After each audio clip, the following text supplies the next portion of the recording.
Davis, I've just before you came on, I read out your stats.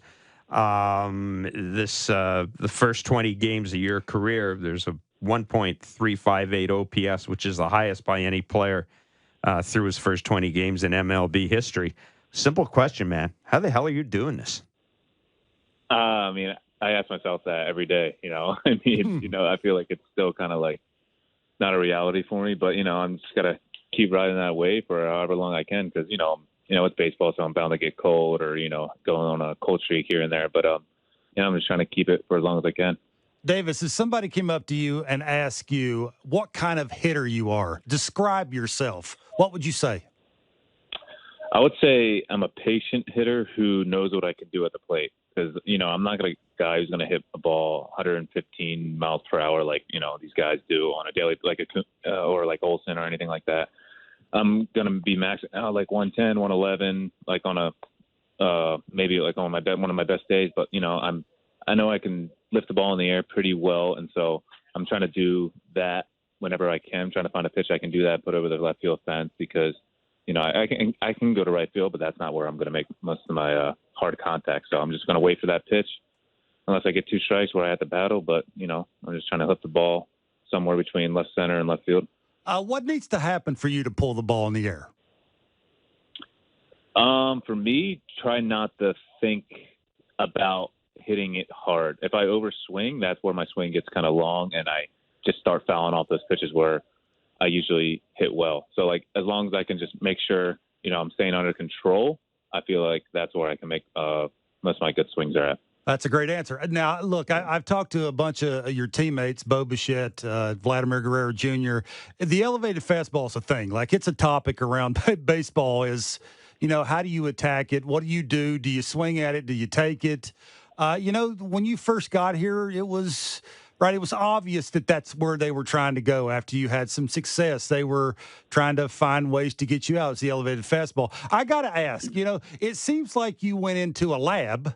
You came out of the lab, all of a sudden it's not an issue anymore. What did you do to try, I don't want to say correct it, but give yourself a chance to at least try and hit it? Yeah, I mean, it's kind of just simple stuff. I mean, making sure like you're doing machine work that kind of makes throws high fastballs up in the zone and just kind of getting comfortable with it. Obviously, it's still going to be a hole of mine. I mean, just the way my swing works and just the way it is. But as long as you feel comfortable knowing that I either can foul it off or at least make sure I can lay off of it when I need to, then I feel like that's the biggest thing. Because sometimes I do get in a rut where it looks so good to where I want to swing at it and I swing and miss. But like there are times where I need to lay off of it. And I feel like that's the biggest thing is not always swinging at it, but making sure if I do swing at it, at least I can get to it and at least foul it off sometimes. Davis, I'm wondering, with the type of year you were having at AAA, the numbers you were putting up, and, you're looking at the Blue Jays, and this is an organization that hasn't been able to hit its stride offensively almost all year. At any point were you kind of sitting there thinking, man, what do I got to do to get up here? What do I have to do to get up there and stay up there? Or do you just have to focus on what you're doing and impress the people you need to impress and just kind of have faith that when the time comes, they'll make the call? Yeah, I think you nailed it. Like, just keep doing what I was doing down there and hoping on, if after the whole year, if I didn't get called up or anything like that, it's just the way it is. I have no control over what moves they can make or not make. So, like, you just got to keep going and trying to compete down there. And, our manager down there, Casey Candell, and our hitting coach, Matt Haig, like, they make sure that, you're focusing on, the stuff down there because they want to win down there. And, when your mind is off of like the major leagues and focusing on that team, it makes it a lot easier to go out there and play because, obviously the goal is to, make the big leagues and everyone knows that. But, playing as a team down there makes it a lot easier and a lot better just to kind of go out there and just put your work in because you're playing for the guy next to you down there as well. So, it's a great team down there and, a great group of guys that, I love playing with.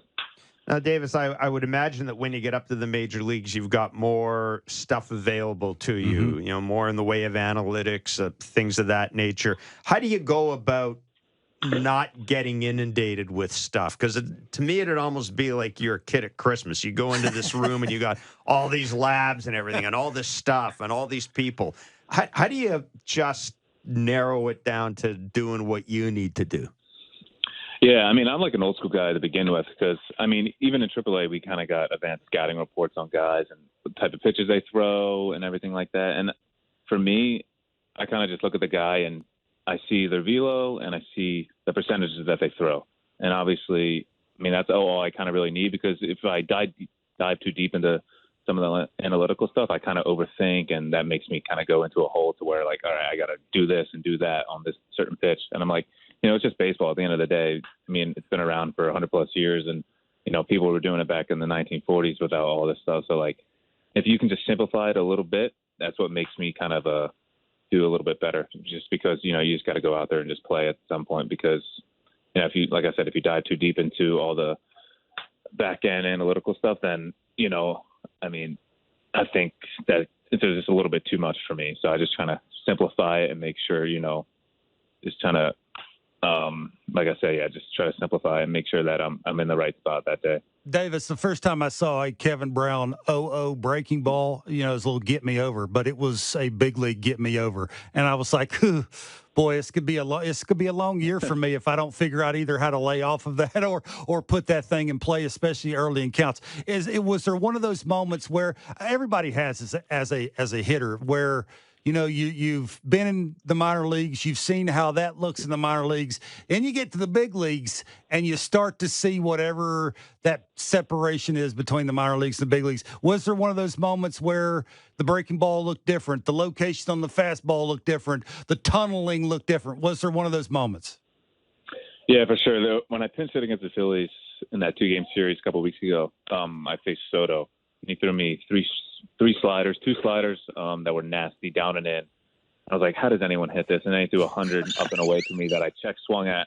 And I was like, all right, I mean, if this is what the big leagues is, there's no way I can handle this. But, obviously Soto is like the outlier, and there's obviously a bunch of guys who can do that. But I remember Bo was talking to me the other week, and he said, there's a lot of good pitchers in this league, but most of them, they make mistakes. If they didn't make mistakes, they would have 0 ERA. So when he said that to me, I was like, I just got to make sure when they do make a mistake, I'm ready for it. And so obviously, like I said, there's Garrett Coles and Sotos and all these guys that are pretty nasty, but you just got to make sure that when they do make a mistake, you're ready for it.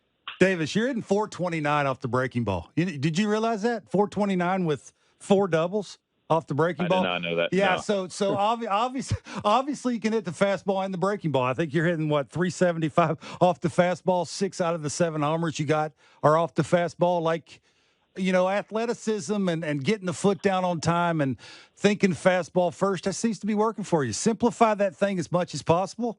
Continue to do that, man. That's a pretty nice little big league career for yourself. Thank you. I appreciate that. Davis, last question before you let you run. What's been the coolest thing so far about being in the majors?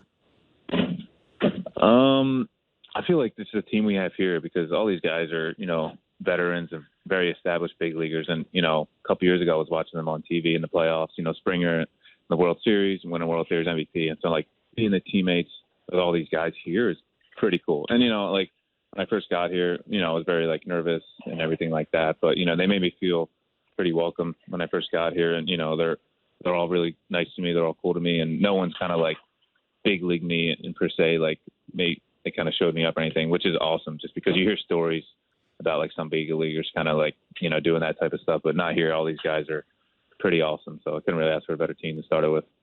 Listen, Davis, we really appreciate you joining us again. Congratulations on the start. Please keep it going. It's a ton of, I don't have to tell you how much fun we've had watching you and fans have had watching you. So enjoy it, stay healthy, and we'll be talking again. Thanks a lot, Davis. Thanks, guys. Yeah, thank you, guys. Appreciate it.